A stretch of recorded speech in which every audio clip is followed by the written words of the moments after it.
everyone, welcome back. I hope you all are fine and safe.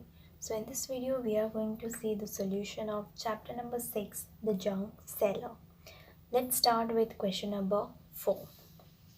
Question number 4, 1. Harilal took a loan of 300 rupees from a bank.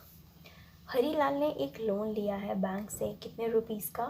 300 rupees का हरीलाल ने bank से loan लिया है. He will deposit 54 rupees each month in the bank up to 6 months. ठीक है, since Harilal ने bank से loan लिया है तो उसे वो पैसा वापस भी लौटाना पड़ेगा. ठीक है, तो जब हम बैंक से लोन लेते हैं तो हम उसे रिटर्न करते हैं, लेकिन इंस्टॉलमेंट्स में. ठीक है, छोटी छोटी इंस्टॉलमेंट्स में, जिसे हम EMI बोलते हैं, इक्वल मंथली इंस्टॉलमेंट. तो हरीलाल ने जो लोन लिया है 300 रुपीज़ का, वो बैंक को लौटा देगा. तो हर महीने उसे कितनी EMI चुकानी पड़ेगी, यानी कितने रुपीज़ वो बैंक को वापस करेगा एवरी मंथ? 54 रुपीज़. ठीक है, ऐसा उसे कितने मंथ्स तक करना पड़ेगा? 6 मंथ्स तक करना पड़ेगा. एंड नाउ दूसरा केस है सेम क्वेश्चन में. Babulal took a loan of 300 rupees from a money lending firm and returned 360 rupees after 6 months. अब बाबूलाल ने भी लोन लिया है, लेकिन उसने बैंक से नहीं लिया है. उसने कहाँ से लोन लिया है? एक मनी लेंडिंग फर्म से.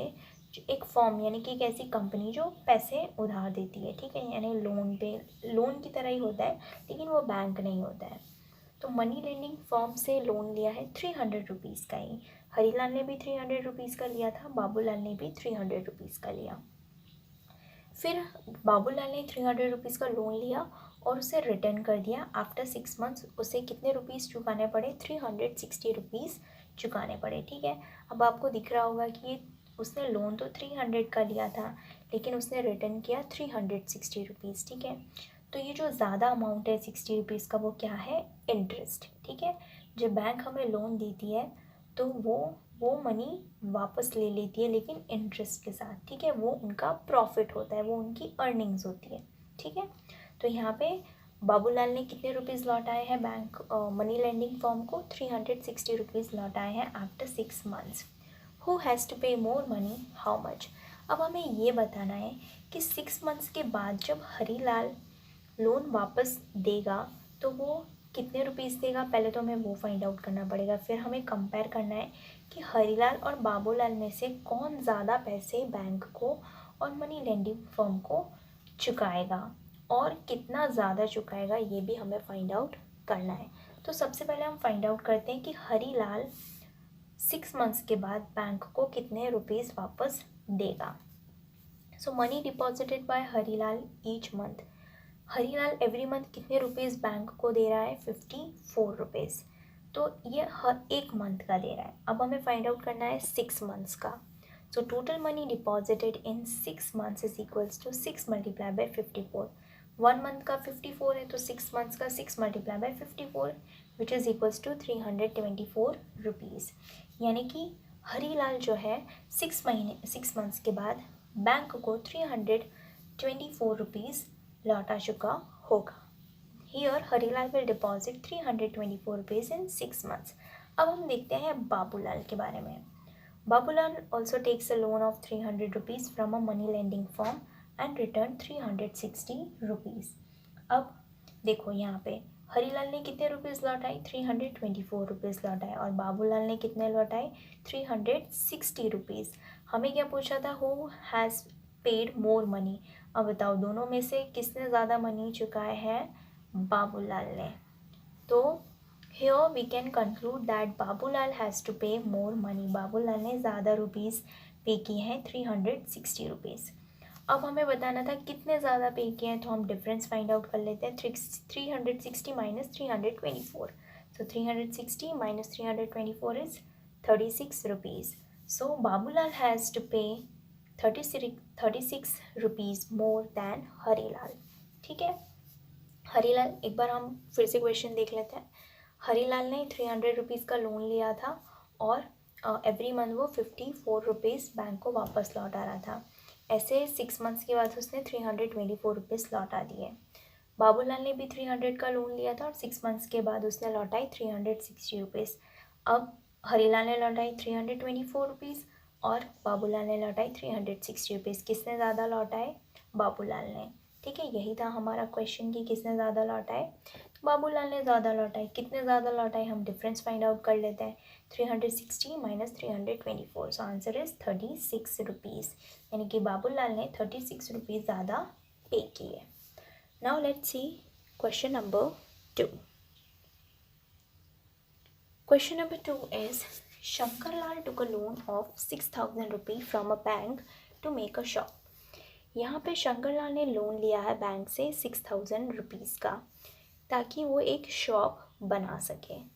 He will deposit 1,060 each month in the bank up to 6 months.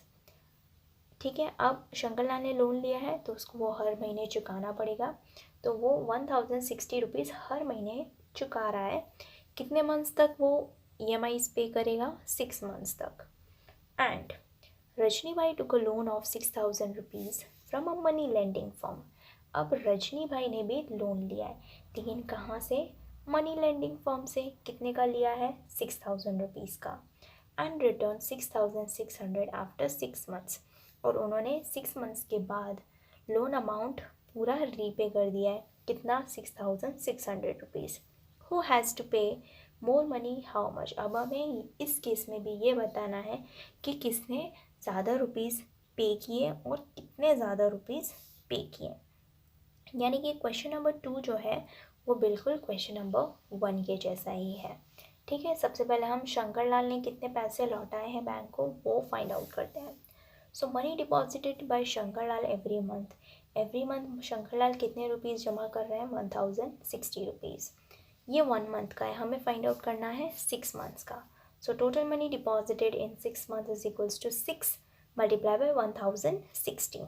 सो आ रहा है amount 6,360 rupees. Here Shankarlal will deposit 6,360 in 6 months. तो शंकरलाल जो है वो बैंक को कितने रुपीज़ लौटाएंगे? 6,630 रुपीज़. अब हम देखते हैं रजनी भाई के केस. रजनी भाई के केस में Rajni bhai took a loan of 6,000 rupees from a money lending firm and return 6,600 rupees after 6 months. Shankarlal ने लौटाए 6,360 रुपीज़ और रजनी भाई ने लौटाए 6,600 रुपीज़. दोनों में से किसने ज़्यादा लौटाए? रजनी भाई ने. Okay, here we can conclude that Rajni भाई has to pay more money, यानी रजनी भाई को ज़्यादा रुपीज़ पे करने पड़े. अब हमें फाइंड आउट करना है कितने ज़्यादा रुपीज़ पे करने पड़े. तो हम डिफरेंस फाइंड आउट कर लेंगे. 6,600 माइनस 6,360, तो डिफरेंस आया 240 रुपीज़, यानी कि रजनी भाई ने 240 रुपीज़ ज़्यादा पे किया है compare to Shankarlal. Okay, therefore Rajni भाई has to pay 240 rupees more than Shankarlal. Now let's see question number 5. Complete the table. हमें यहाँ एक टेबल दिया हुआ है, उसे हमें कंप्लीट करना है. सो फर्स्ट कॉलम हमें दिया है नंबर्स, देन है आइटम्स. यहाँ हमें आइटम्स दिए हुए हैं. बाइंग प्राइस दिया है उनका और सेलिंग प्राइस दिया है. प्रॉफिट एंड लॉस और हाउ मच. अब हम फर्स्ट जो है हमें ऑलरेडी करके दिया हुआ है, उसे हम समझते हैं कि कैसे करना है. सो फर्स्ट हमें दिया हुआ है 10 पेंसिल्स. तो 10 पेंसिल का बाइंग प्राइस है 35 रुपीज़, यानी 10 पेंसिल्स को ख़रीदा गया है 35 रुपीज़ में. सेलिंग प्राइस, अब यही 10 पेंसिल्स को बेच दिया है 40 रुपीज़ में, यानी ख़रीदा था 35 रुपीज़ में लेकिन उसे बेच दिया है 40 रुपीज़ में, यानी ज़्यादा प्राइस में बेचा है. ज़्यादा प्राइस में बेचा है, सेलिंग प्राइस बढ़ा है, इसका मतलब हुआ है हमें हुआ है प्रॉफिट. ठीक है, अगर सेलिंग प्राइस ज़्यादा होता है बाइंग प्राइस से तो वो होता है प्रॉफिट. ठीक है, सेलिंग प्राइस अगर ज़्यादा हो बाइंग प्राइस से तो वो होता है प्रॉफिट. यहाँ सेलिंग प्राइस ज़्यादा है, बाइंग प्राइस कम है, इट मीन्स वो है प्रॉफिट. अब हमें ये बताना है कि कितने का प्रॉफिट है. तो हम क्या करेंगे? डिफरेंस फाइंड आउट कर लेंगे. 40 माइनस 35. सो 40 में से हम 35 माइनस करते हैं तो हमें मिलता है 5, यानी 5 रुपीज़ का हमें क्या हुआ है? प्रॉफिट हुआ है. Now let's see number 2. Number 2 हमें दिया है 30 नोटबुक्स. 30 नोटबुक्स का बाइंग प्राइस है 135 रुपीज़. ₹135 में हमने ख़रीदा, सेलिंग प्राइस है ₹165। ₹135 में ख़रीद के उसे हमने बेच दिया ₹165 में। यानी कि यहाँ पे भी हम देख रहे हैं कि सेलिंग प्राइस जो है वो बड़ा है। Selling price is greater than buying price, यानी हमें क्या हुआ है, प्रॉफिट। हम यहाँ लिख देंगे प्रॉफिट। कितना प्रॉफिट हुआ है वो हम कैसे फाइंड आउट करेंगे, डिफरेंस फाइंड आउट करके। सो 165 माइनस 135, डिफरेंस फाइंड आउट करते हैं। 165 minus 135. Okay, so difference 5 minus 5 0, 6 minus 3 3, and 1 minus 1 is 0. So answer is 30, यानी हमें 30 रुपीज़ का प्रॉफिट हुआ है। Now let's see number 3.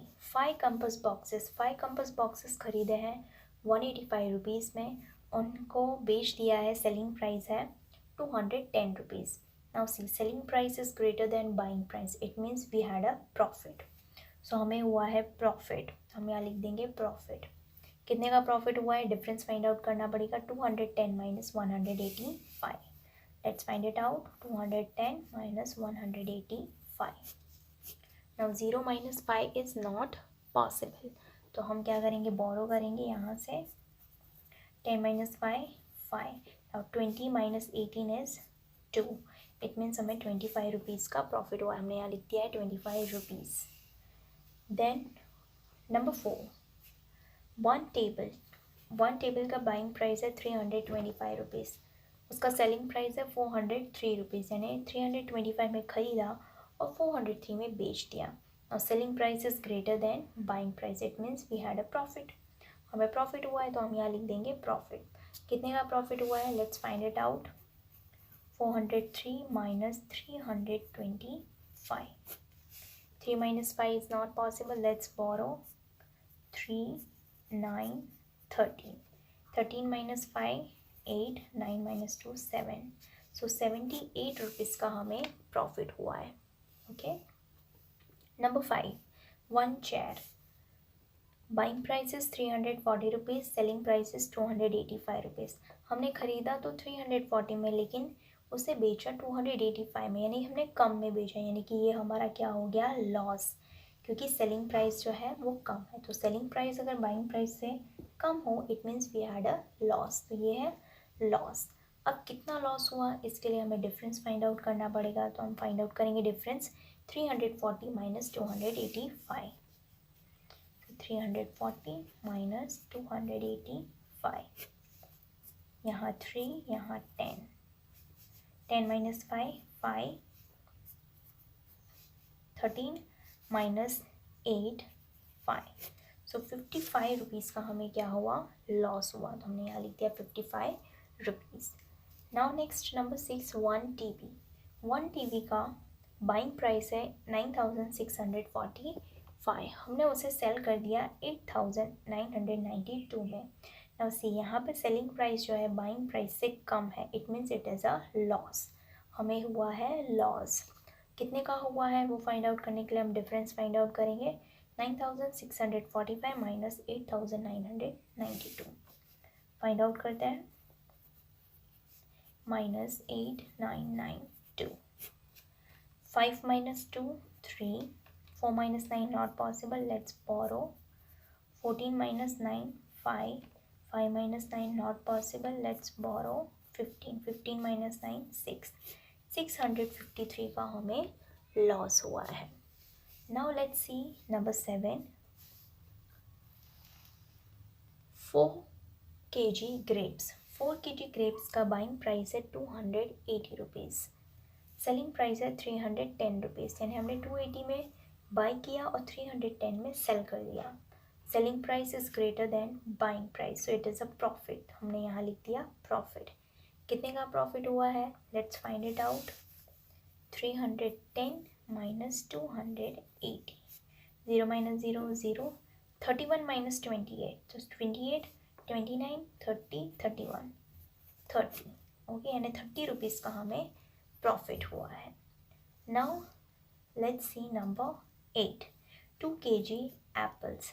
2 kg apples का प्राइस है 390 रुपीज़ और उसका सेलिंग प्राइस है 325 रुपीज़, यानी हमने ख़रीदा तो 390 में बट बेचा 325 में. Now here selling price is less than buying price. So selling price is less than buying price, यानी यहाँ पे है लॉस, तो हम यहाँ लिख देंगे लॉस. अब कितने का लॉस हुआ ये हमें डिटरमाइन करना है. So let's find out the difference. 390 minus 325. 0 minus 5 not possible. Let's borrow 10. 10 minus 5 5. 8 minus 2 6, यानी हमें 65 रुपीज़ का लॉस हुआ है.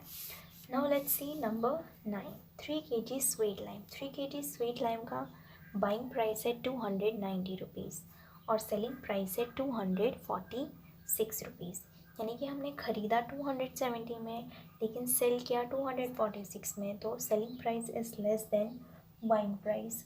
So it is a loss because selling price is less than buying price. कितने का लॉस है, let's find it out. 270 minus 246. So let's borrow 10 minus 6 4 2, यानी कि 24 रुपीज़ का लॉस है. Last one, 2 school bags. 2 school bags का buying price है 786 rupees और सेलिंग प्राइस है 894 रुपीज़. अब हमने ख़रीदा तो 786 में बट उसे सेल किया है 894 में, यानी कि हमें हुआ है profit because selling price is greater than buying price, so it is a profit. अब कितने का प्रॉफिट है, लेट्स फाइंड इट आउट. सो 9 को कट करके हम बोरो करेंगे.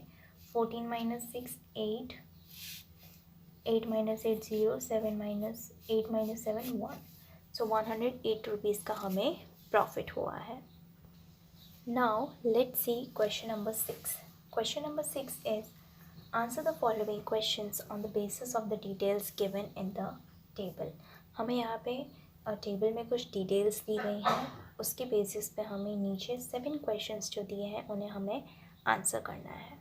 सो देखते हैं क्या दिया हुआ है. यहाँ पे हमें आइटम्स दिए हैं, यहाँ उनके प्राइस दिए हैं. यहाँ दिया है 15 पेंसिल्स, तो 15 पेंसिल्स का प्राइस है 45 रुपीज़.